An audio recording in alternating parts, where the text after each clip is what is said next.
관계없이 어느 정도 일을 할 수만 있으면 그냥 시켰으면 좋겠다.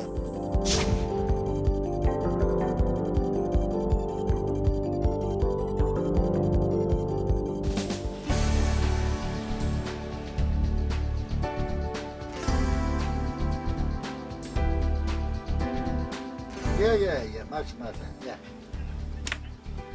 1시간 후에 방문할 수가 있어요. 지금 신청하면.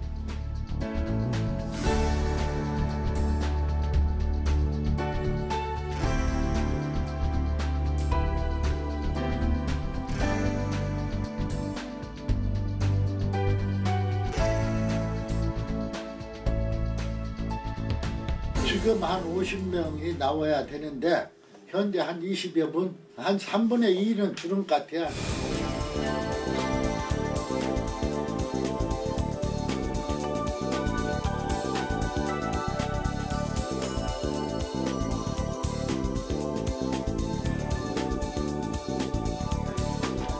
와서 바로 나갈 수도 있고 아까 사람들 마냥 또 기다려요. 얼마 동안 뭐 한두 시간, 두세 시간도 기다릴 수 있고 그러는 거예요.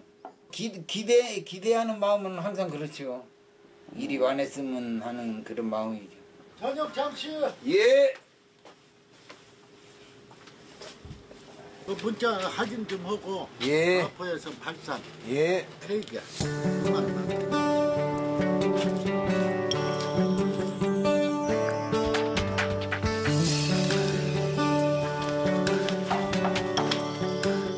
일이 빨리 잡혔어요.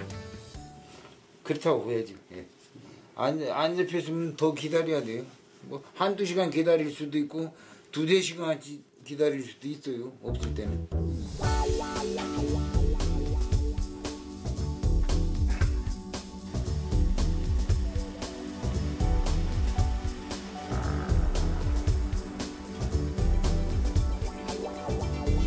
지금 이런 배달 단가는 어떻게 되는 거예요? 단가는 이제 거리에 따라서 다르니까 서울 시내는 뭐 어지간하면 돈 10,000원 정도 돼요. 서울 시내는. 거기서 수수료를 차감하나요? 그렇죠. 30%는 사무실이 가지고 70%는 저희들이 하고.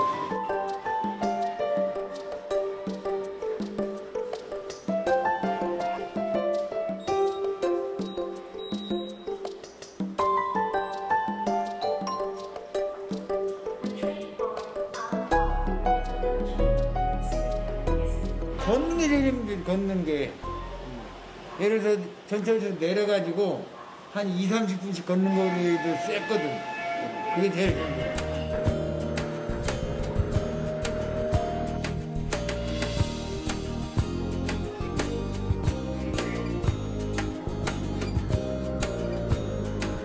첫 번째 들을 적에 스마트폰으로 지도를 볼 줄 알아야 된다고 하더라고. 자격이. 이런 일이라도 할 수 있다는 자체가 더 고마운 거지, 어떻게 생각하면.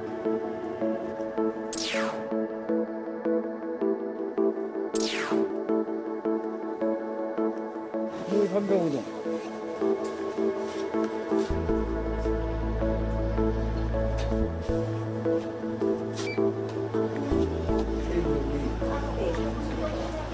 사실 연세가 드셔서 지하철로 왔다 갔다 하시는 거 많이 힘드신 일일 텐데 좀 체력도 힘드실 텐데 이렇게 그래도 열심히 일해주시고 이렇게 잘 갖다 주셔서 저는 되게 감사하고 앞으로도 계속 건강 잘 지키시면서 하셨으면 좋겠습니다.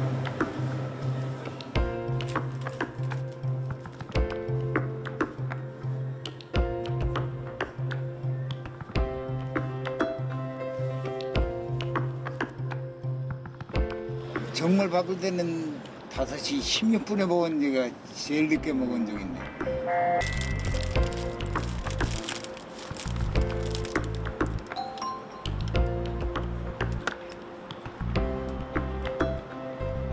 노인들 일자리라도 좀 많이 창출을 해가지고 노인들을 많이 고용을 해가지고 일을 할 수 있게 만드는 사람이 난 제일 좋다고 생각합니다.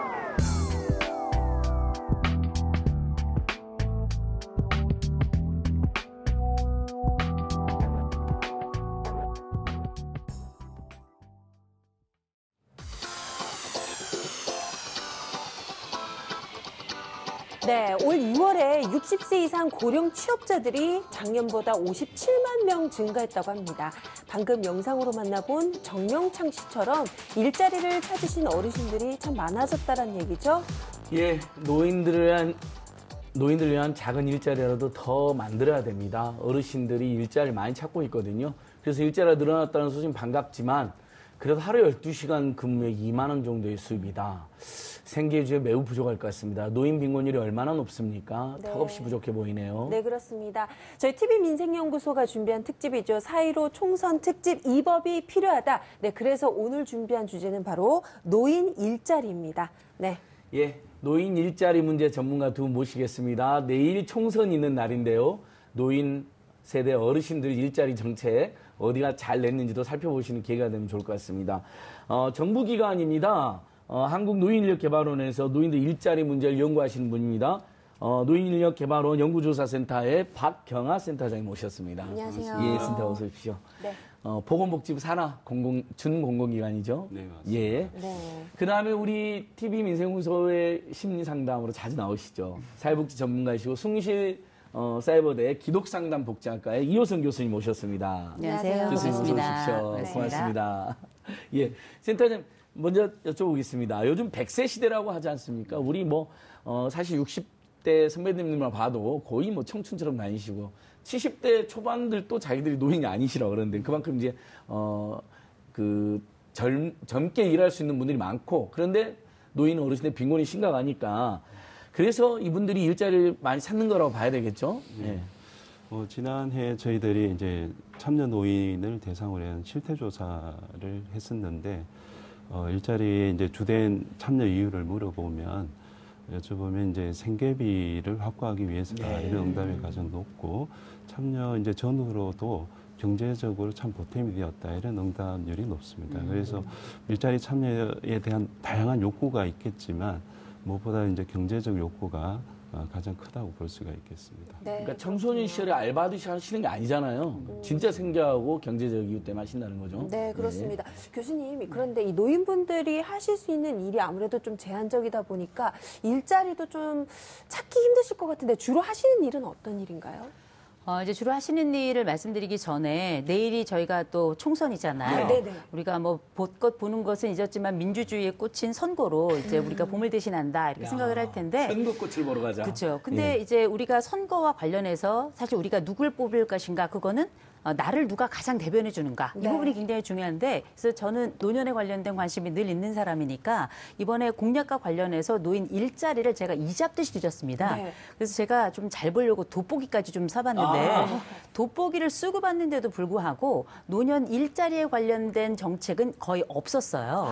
그래서 여당 쪽에서 10만 개 일자리 더 만들겠다. 네. 그거 말고는 사실 제가 저는 못 찾겠더라고요. 그래서 제가 이 부분에 있어서는 유권자가 그렇게 많은데 65세 이상의 유권자가 그렇게 많음에도 불구하고 이렇게 일자리에 대한 얘기가 없어서야 되겠는가 좀 많이 실망스럽기도 했는데요. 네. 어쨌든 내일 선거 참여하시는 분들 내가 누구와 함께 할 것인가는 꼭 잘 지켜보셔야 될 것 같고요. 네. 일단 질문하신 그 일자리 관련해서는 네네. 우리가 보통 왜 3초땡 5, 6돈이 이런 얘기 네. 해서 그만큼 은퇴가 빨라졌다 이야기하는데 대개 우리나라 은퇴가 50세 전후에서 발생을 하고요. 이렇게 발생해서 대개 65세가 될 때까지 그 사이에는 어떤 일을 하는가? 대개 남성들 같은 경우에는 경비업체에서 일을 많이 하시고 그리고 여성들 같은 경우에는 청소업체에서 주로 일을 많이 하시는데 그나마도 65세가 딱 되면은 거기서 더 이상 일할 수 없는 경우가 생겨나요.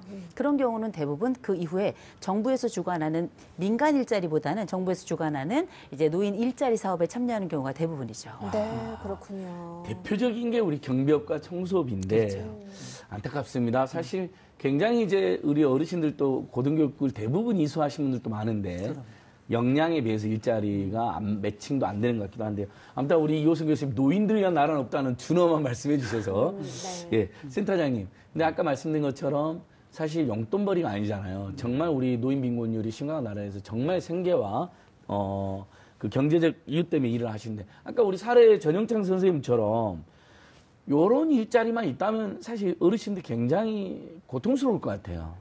근데 방금 이제 교수님도 이야기 주셨는데 어떻습니까?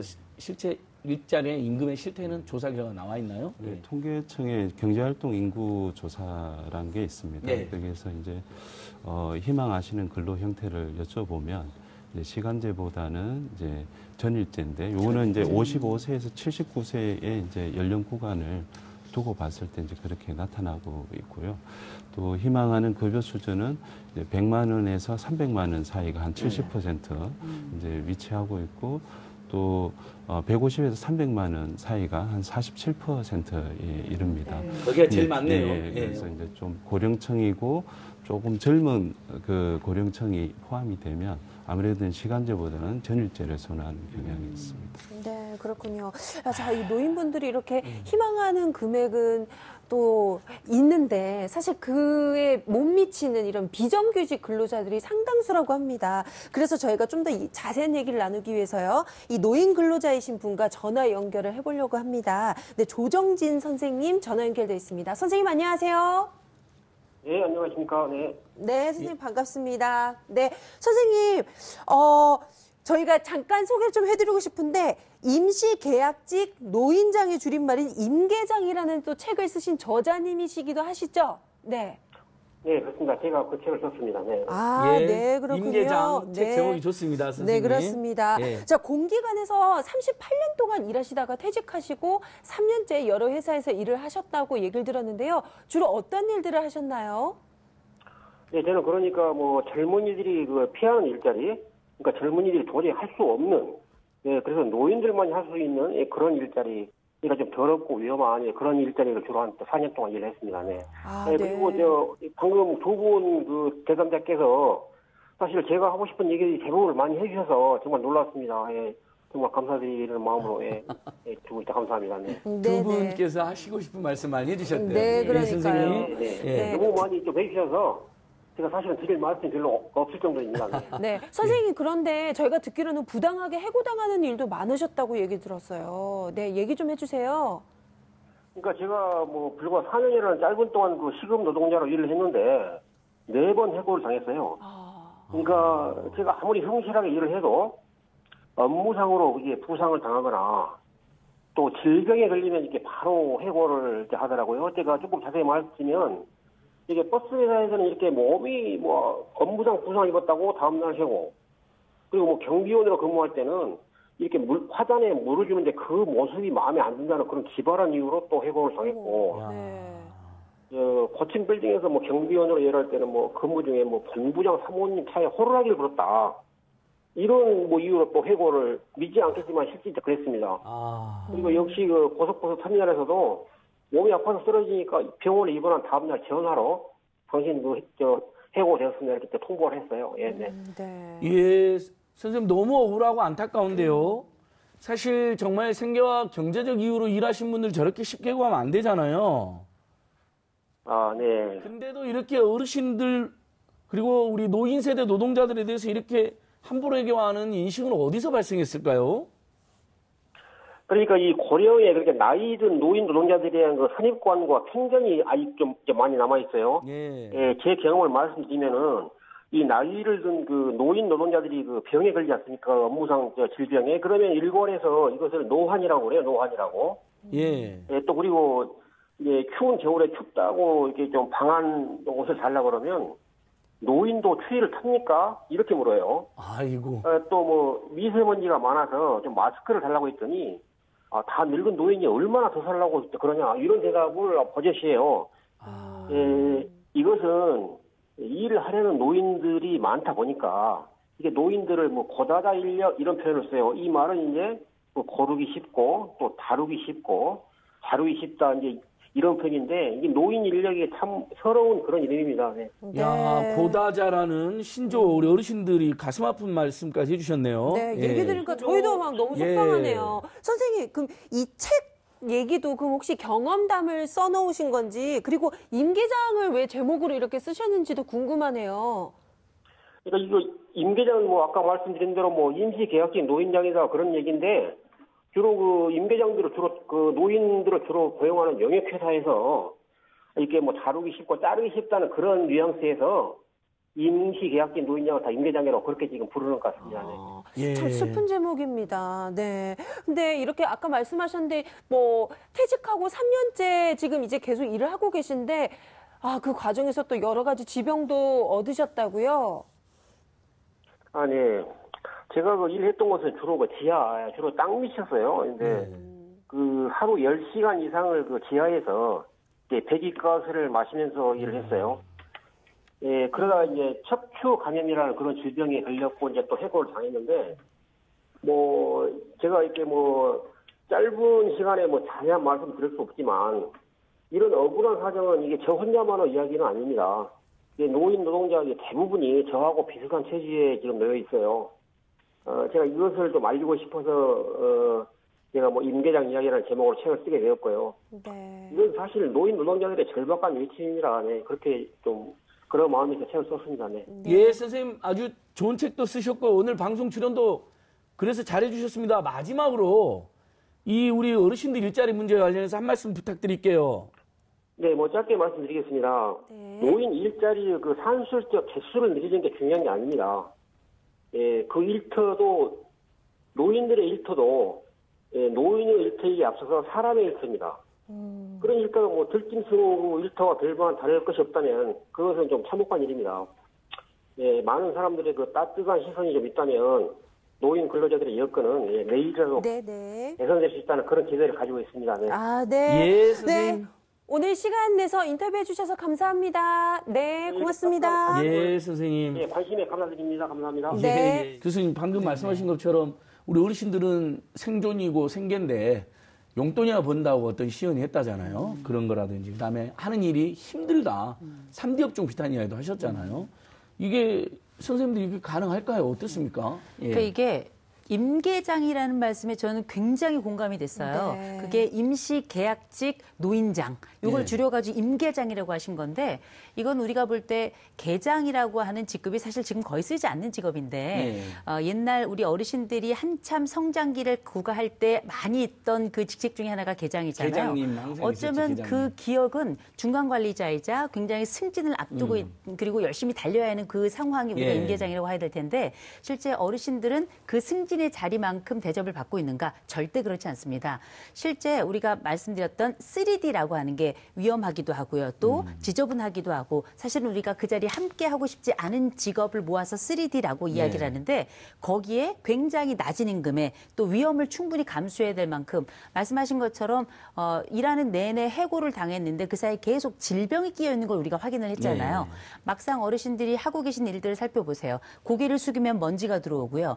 고개를 들어서 뭔가를 하려고 하면은 배기가스가 들어오고 뭔가를 하기 위해서는 허리를 움직이거나 힘을 써야 되는데 그만큼 체력이 감당이 되지 않기 때문에 부상이 잦을 수밖에 없는 거거든요.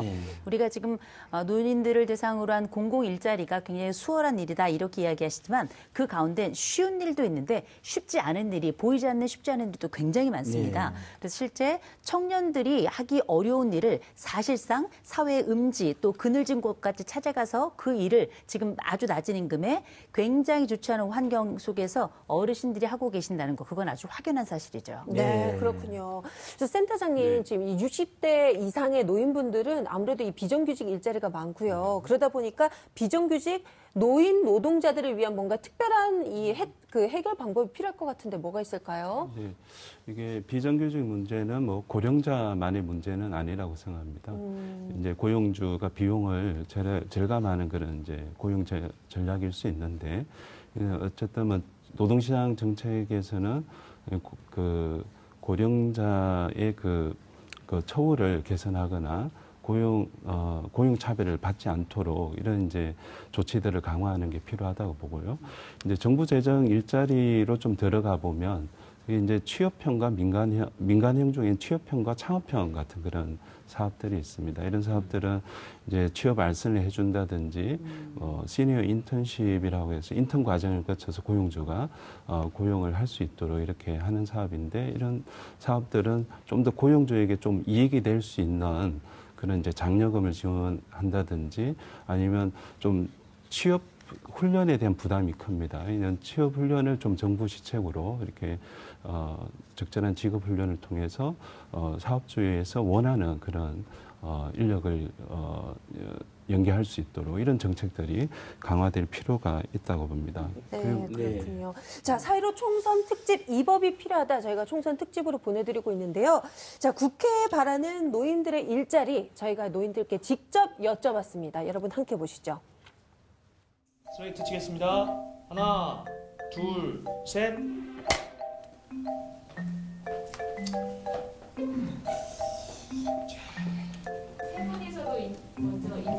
예, 안녕하세요. 주먹치기, 주먹치기. 아, 예. 너와 나의 연결고리. 백세의 일자리를 안 준다고 하면 할 일이 아직 남아. 못 간다고 전해라. 타방송사의 그 트로트 프로그램인 줄 알았습니다. 예, 반갑습니다. TV민생연구소 수석연구원 김기환입니다. 자, 오늘은요, 공공근로에 참여하셨던 큰형님들 모시고 어떤 일자리를 원하시는지 여기에 대해서 좀 딥토킹을 좀 해보려고 세 분을 어렵게 모셨습니다. 안녕하세요. 안녕하세요. 다들 지금 처음 보시죠? 어색하시죠? 예. 아이, 괜찮으셨어요? 예. 네. 그러면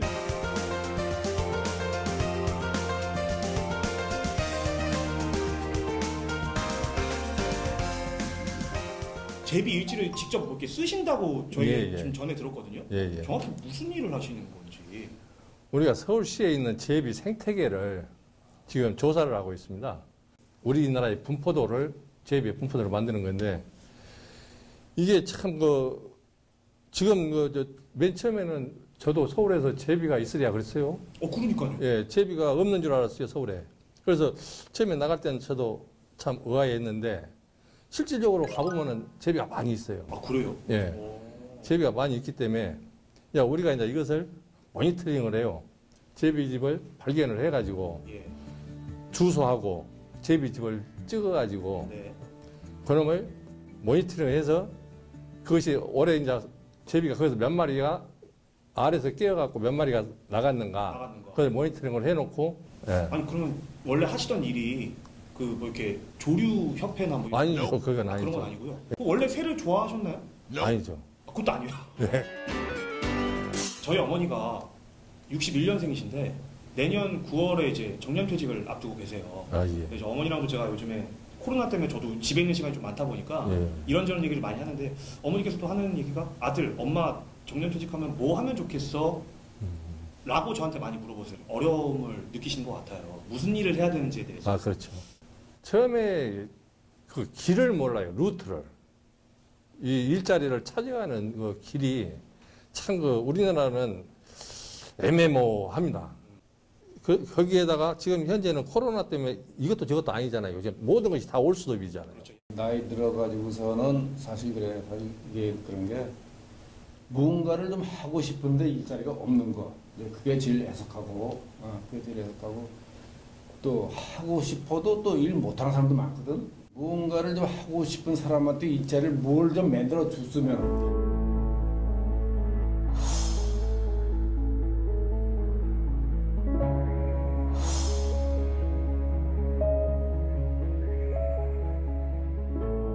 자, 우리 류호준 형님께 막내.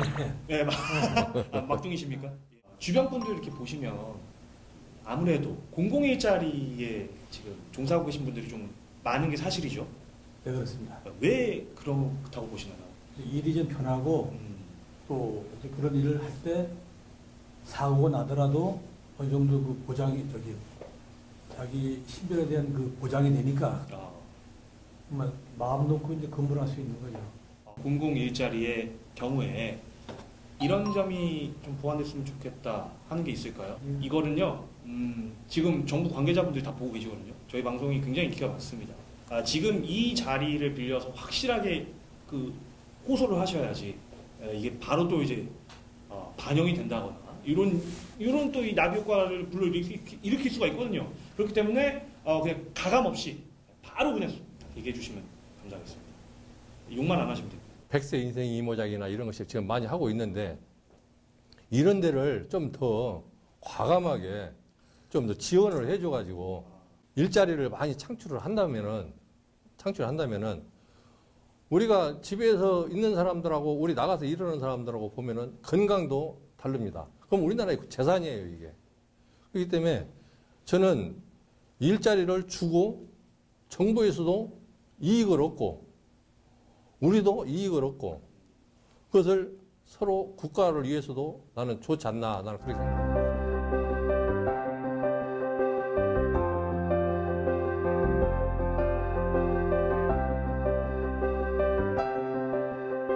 실제적으로 집에 있는 것보다, 집에 쉬는 것보다, 우리 지금 그 실버 택배라고 하지만 일주일이면 6일을 나가거든. 일요일만 빼고. 일요일 빼고 6일 나간단 말이야. 그러면 일주일에 6일 동안 나갈 장소가 있어.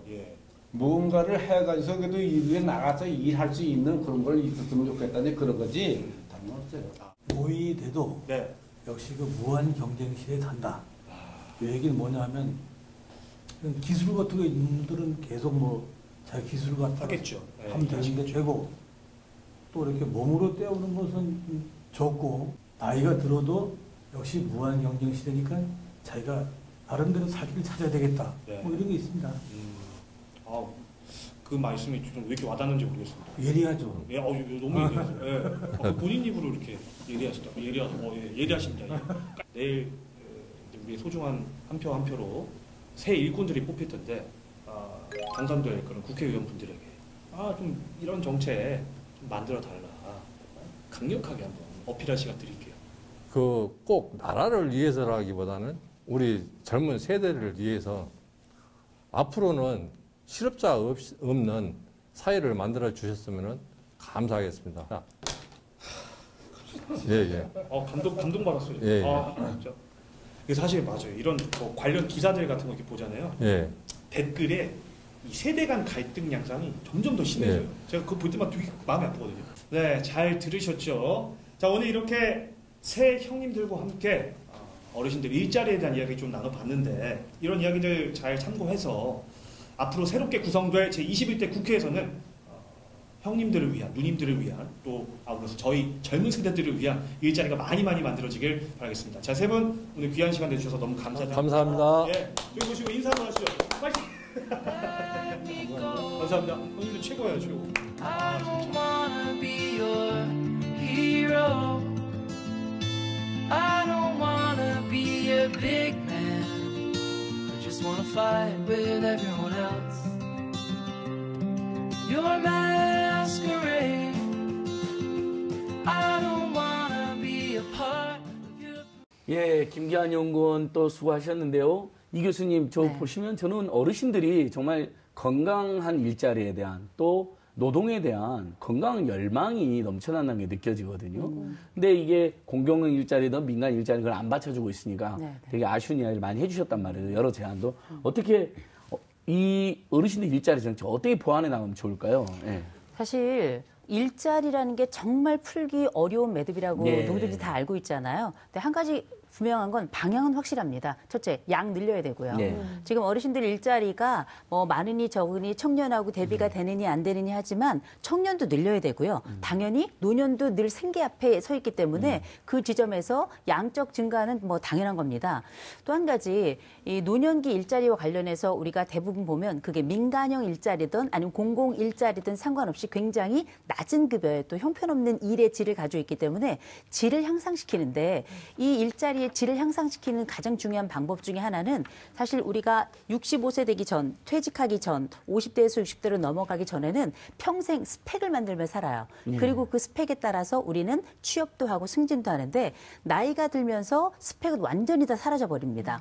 오히려 그때가 됐을 때 여전히 남아있는 전문성과 숙련도가 있음에도 불구하고 이런 부분들이 전혀 인정을 받지 못하니까 나머지 부분에 질이 떨어지는 일자리 쪽으로 갈 수밖에 없는 거예요. 이런 질적인 향상을 위해서 그 이전에 있던 말 그대로 생애 스펙을 인정해 주는 거 굉장히 중요하고요.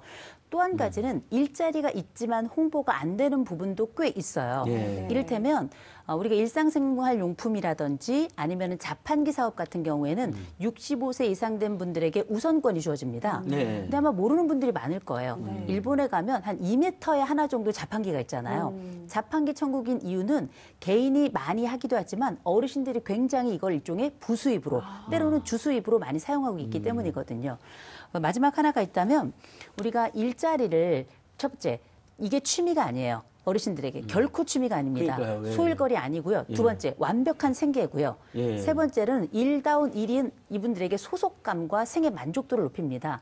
그래야 나이 드신 분들이 가지고 있는 행복감은 건강하고도 직결되기 때문에 우리가 알고 있는 의료비하고도 굉장히 연관이 커요. 예. 그래서 이를 통한 이런 행복감과 만족감이 사회 전체에 굉장히 중요한 기준과 기둥이 되기 때문에 그 방향은 확연하다고 좀 봅니다. 네, 그렇군요. 자, 이 고령화 사회에 확실히 지금 이제 가고 있는데 이 시점에서 센터장님, 이 60대 이후의 삶 이렇게 어떻게 저희가 좀 대안을 제시할 수 있을까요? 네. 지금 고령자 고용 촉진법이 60세를 정년을 의무화하고 있지 않습니까? 네. 근데 이제 정년이 지나도 이제 연금을 바로 받을 수 있는 그런 이제 연령이 또 아니기 때문에 그만큼 또 소득 갭이 생길 수밖에 없는 구조입니다. 그래서 뭐 사회적인 그런 논의가 좀 많이 필요한 부분이겠지만 이제 앞으로 이제 정부와 뭐 기업 그리고 또 노동자가 좀 이런 정년 연장에 대한 그런 이제 제도화를 좀 본격적으로 검토해야 될 그런 시점이 아닐까 이런 생각을 하고 있습니다. 그러니까 두 분 말씀 종합하면 정년은 연장하고 또 이제 그때 이제 퇴임해서 나가실 때 그분들의 전문성이나 숙련도를 활용할 수 있는 적극적 일자리 정책이 필요하다. 그렇죠. 이런 취지로 요약할 수 있겠습니다. 네, 그렇습니다. 자, 21대 국회에는 이 노인들의 일자리 더 많은 관심이 필요하다는 거 오늘 느끼는 시간이었습니다. 오늘 두 분 고맙습니다. 고맙습니다. 예, 감사합니다.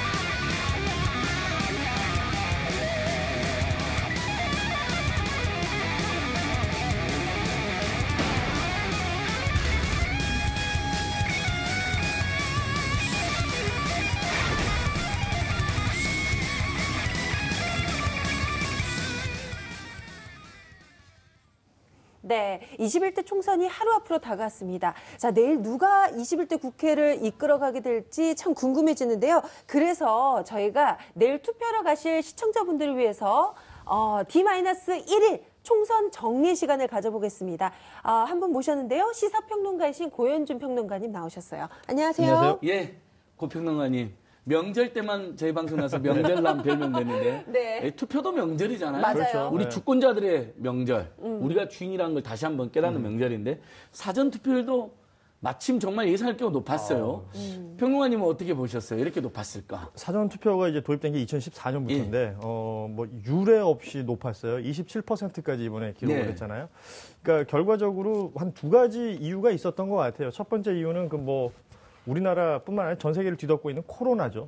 이 코로나19 영향으로 이 본투표일 내일 사람들이 많이 몰릴 것이다. 좀 인파가 몰리는 것보다는 약간 한산한 사전투표소를 찾자라고 생각하셨던 분들 많으셨을 텐데 깜짝 놀라셨겠죠. 일부 지역에서는 사전투표소 줄 엄청 서고 이런 상황들이 있었고, 그리고 이제 무엇보다 방역 차원도 있겠지만 또 이제 사전투표 자체가 하나의 문화가 되었다. 예전에는 본투표에 약간 보조수단으로 사전투표를 이해하고 있었다면 이제는 이제 또 하루 더 나는 투표할 수 있는 날이 있다라고 생각을 하시고 아예 15일이 아니더라도 지난 금토에 이어졌으니까 날짜를 그중에 하루 잡으셔서 투표를 하는 부분. 그리고 또 사전투표는 자신의 어떤 관내가 아니더라도 투표를 할 수 있는 편리성이 있기 때문에 KTX 역에서 막 하시더라고요. 그렇죠. 아무 데서나. 이런 모든 것들이 영향을 미쳤을 것으로 보이고 일부에서는 그 어떤 진영 이 진영에 유리할 것이다, 저 진영에 유리할 것이다 이런 분석들도 나오는데 그 진영의 어떤 유불리보다는 또 하나의 어떤 투표 문화로 자리 잡은 게 아닌가 그런 생각이 듭니다. 그러니까 주권자들이 3일 중에 하루 그렇죠. 편안하게 할 수 있게 해주는 게 민주주의죠. 저도 그렇게 보고 있습니다. 그렇습니다. 근데 이렇게 사전 투표율이 높은 거 보니까 정말 본 투표에서도 좀 투표율이 높지 않을까라는 예상론이 드는데 어떻게 보시나요? 그러니까 숫자에 좀 우리가 집중하는 경향이 있죠. 맞아요. 뭐 그동안 이 총선 투표율이 다 50%대였어요. 네, 60%로 올라간 적이 없었는데 다만 이번에 사전 투표율이 높았으니까 투표 이번에 좀 해볼 만한가라고 생각하시는 분들도 있을 테고 저쪽 사람들이 많이 모인 것 같아. 우리 사람들도 모여 이러면서 할 수도 있을 것 같은데 숫자에 매몰되기보다는 무언가 그냥 그 기대 심리는 있을 것 같고 투표를 좀 많이 할 것 같다라는 좀 이 견인해줄 것 같은 이 추측은 가능할 것으로 보이는데 결국은 뚜껑 열어봐야 알 수 있겠죠. 맞습니다. 그래도 저는 투표율이 높아지지 않을까 감히. 왜냐하면 투표가 재밌거든요. 그렇죠. 이게 주권자들이 우리의 의지를 표현한다는 것 자체가. 그래서 자가격리자들께도 투표권을 지금 보장하고 있는 거 아닙니까? 그렇습니다. 이것도 저는 정말 대단하다 보거든요. 사실 근데 다만 이제 뭐 조건이 있죠. 그렇습니다. 이게 굉장히 중요한 부분이에요. 전 세계가 지금 코로나19의 어떤 뭐 폭풍, 회오리에 휩싸였다 해도 과언이 아니고 다른 나라들 같은 경우는 투표 선거가 예정돼 있다 취소된 나라 많습니다. 근데 우리나라에서는 이 총선을 치르는 것에만 대해서만으로도 외신들은 굉장히 놀랍게 바라보고 있어요. 그만큼 뭔가 시스템이 굴러가고 있다라는 부분에서 높이 평가할 만하고 자가격리자들에 대해서 어떻게 할 것이냐 논의가 많았었죠. 그러면서 이제 당국의 대책이 나왔는데 일단은 자가격리자들 중에서 증상이 없는 무증상자들은 15일 이날 투표를 할 수가 있습니다. 다만 시간이 제한이 있어요. 외출할 수 있는 시간이 5시 20분부터 7시까지. 그러니까 오후 5시 20분부터 7시까지 시간으로 따지면 100분입니다. 1시간 40분 외출할 수 있는데 이 사이에 도보나 자가를 이용해서 투표소로 이동하시면 되고요. 대중교통은 이용하지 말아달라는 당부가 있었습니다. 그리고 이제 별도의 공간에 대기하고 있다가 일반 유권자들이 투표가 끝나는 오후 6시부터 우리 자가격리자들은 투표를 할 수가 있는데 뭐 아시는 것처럼 유권자들 간의 거리는 2m 정도 이제 거리두기 강화한다라는 얘기들도 있고요. 원칙적으로는 1대1 동행 관리가 원칙인데 뭐 지역에 따라서는 이게 좀 여건이 허락하지 않은 경우들이 있겠죠. 이런 부분에서는 자가격리 앱이 있으니까 앱으로 이걸 관리하겠다라는 대책을 내놓고 있는데요. 결국은 모든 국민에게 참정권이라는 건 보장이 돼야 되기 때문에 자가격리자들에게 아마 오늘 저녁 6시까지 문자로 이미 다 안내가 됐을 거예요. 약 5만 명 정도. 안내되신 분들이 이제 나는 투표를 하겠다라고 의지를 보이신 분들은 내일 투표소에 오후 5시 20분부터 7시 사이에 가시면 되겠습니다. 네, 그렇습니다. 자, 이 코로나19 사태로 이 긴박한 상황에서도 투표를 치를 수 있는 나라 정말 대단합니다. 자, 그런데 재외국민 투표는 아무래도 코로나19 때문에 많이 줄었다고 그 얘기를 들었어요. 지난 4월 1일부터 6일까지 진행이 됐습니다. 뭐 전 세계 곳곳에 우리 교민들 많으신데 우리 교민들에게도 참정권은 보장이 됩니다. 다만 이 코로나가 전 세계로 확산하면서 그 각 지역별로 투표 자체가 불가능해진 지역들이 있습니다. 그런 지역들이 지금 55개국, 91개 투표소, 이렇게 제외 공간들이 지금 이 뭐 제외 투표하기가 힘들어진 부분들이 있고요. 그렇지 않은 공간에서는 1일부터 6일 사이에 투표가 진행이 됐고, 이게 개표를 해야 될 때, 우리나라로 이 표가 와야 되거든요. 그런데 이게 지금 뭐 몇몇 나라들에서는 지금 비행기 자체가 뛰질 않기 때문에 못 오는 경우가 있어요. 그래서 이번에 사상 최초로 해외 공간에서 그곳에서 개표가 진행되는 경우가 벌어집니다. 그런데 뭐 세계 곳곳 시차가 다 다르잖아요. 그러니까 우리 중앙선관위에서 개표가 시작될 때 각각의 나라들의 시간에 맞춰서 그때 함께 개표를 하게 돼 있어요. 이 공정함을 유지해야 되니까요. 어느 나라들은 막 자정 새벽 뭐 이렇게 할 텐데요. 그렇겠네요. 그래도 공정하게 해야 되니까 그게 맞는 것 같고요. 저는 이번 선거에서 제일 꿀잼이 만 18세. 맞아요. 정말 우리나라의 기둥들이잖아요. 아마 이제 고3 됐고 대학교 1학년 됐을 텐데 뭐 일각에서는 뭐 고3의 정치학 그러는데 아니 삶이 정치인데 또 수업 시간에 정치 배우고 사회 배우잖아요. 직접 해보는 건데 그걸 부정적으로 볼 이유는 없는데 요건 어떻게 보고 계세요? 2000년 월드컵 할 때 뭐 하셨어요? 월드컵 술 드셨죠? 다들 열심히 응원할 때 그 해에 태어났던 2002년. 친구들. 그 만 18세가 그렇죠. 그렇군요. 맞다. 2002년에 태어난 친구들 중에 4월 15일이 총선인데 4월 16일 이전에 태어난 친구들은 만 18세 자격이 있는 거예요. 그러니까 월드컵 못 본 친구들은 이번에 투표 못 하는 겁니다. 아이고. 5월에 월드컵이 일단 있었으니까. 대학교 1학년은 다 되네요. 옛날에는 그렇죠. 대학생들 중에 안 되는 친구들 있으면 되고 다만 고3 중에 생일로 갈리네요. 4월 16일 이전에 태어난 친구들은 모두 참정권이 있어서 투표를 할 수가 있는데 이 부분은 뭐 가서 신분증을 이제 우리가 흔히 알고 있는 주민등록증, 면허증, 여권 등이 있는데 학생들은 학생증으로도 그 신분을 확인할 수가 있습니다. 예. 네, 그렇습니다. 꼭 투표하세요, 여러분. 네, 만 18세 얼마 꼭 좋습니까? 투표하시고요. 자, 이번 예. 총선에서 또 많이 주목을 끌었던 게 35개의 정당이 이렇게 그려져 있는 그렇죠. 48cm 네. 길이의 투표용지. 와, 길다라고 생각하시는 분들이 많은데 근데 이 연동형 비례대표제 때문에 이렇게 저희가 긴 투표지를 이제 받게 됐는데 잘 모르시는 분들을 위해서 준연동형 비례대표제 좀 설명 좀 해주세요. 이게 사실 짧은 시간에 설명하기 굉장히 어렵습니다. 맞아요. 또 이 표를 계산하는 방식이기 때문에요.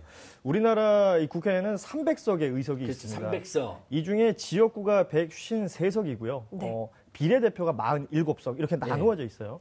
지역구는 뭐 아시는 것처럼 각 지역마다 투표를 통해서 선출되는 국회의원이고 비례대표라는 것이 바로 이 정당 득표율에 따라서 정해지는 건데 그냥 정당 득표율에 따라서 그대로 전해지면 100%가 되겠죠. 이렇게 그렇죠. 되면 연동형 비례대표제가 만들어지는 겁니다. 그런데 여기 준이라고 또 붙었잖아요.